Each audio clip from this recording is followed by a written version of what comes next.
Yo, magandang araw. Ako nga pala si Bonnie ng Bonnie Artworks.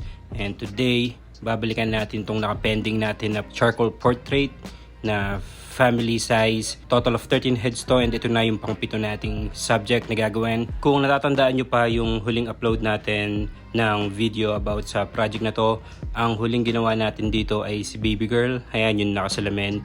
And today, ang gagawin naman natin is itong katabi niya.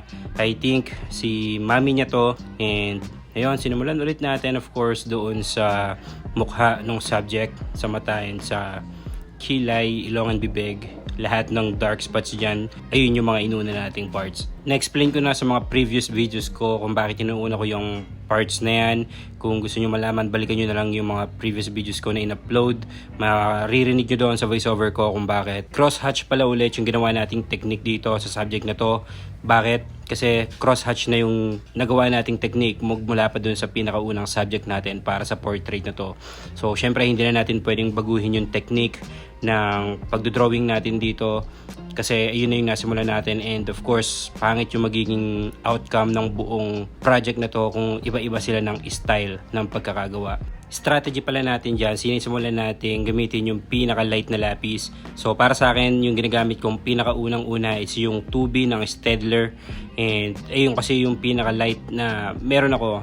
And after nun, susundan natin ng 5B and ng 8B hanggang sa makuha natin yung tamang tone ng skin ng subject natin. Para sa akin, medyo mas matagal nga lang tong ganitong technique compare doon sa pure na charcoal lang ginagamit pangkuha ng skin tone, kasi dito talagang uunti-untiin mo siyang kulayan gamit yung lapis, and gaya nga nung sabi ko, mag-uumpisa ka dun sa pinaka-light and patong-patong mong gagawin yan hanggang sa makuha mo yung tamang contrast nung skin na hinahanap natin. Ilang ulit natin nabalikan tong project na to kasi may mga isiningit tayong project nung mga nakaraang araw. Mabuti na lang, okay lang kay ma'am na nakapending to. Hindi naman tayo minamadali ni ma'am, kaya sobrang salamat kay client natin.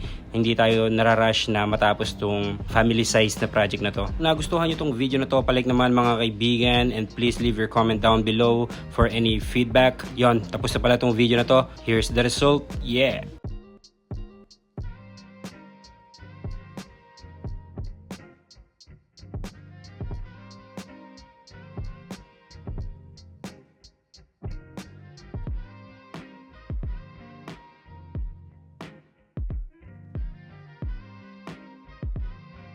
Open schedule pa rin tayo for tattoo and drawings. PM lang kayo sa page natin, and please like and share. Follow na rin kayo sa Facebook page natin na Bonnie Artworks. Peace out!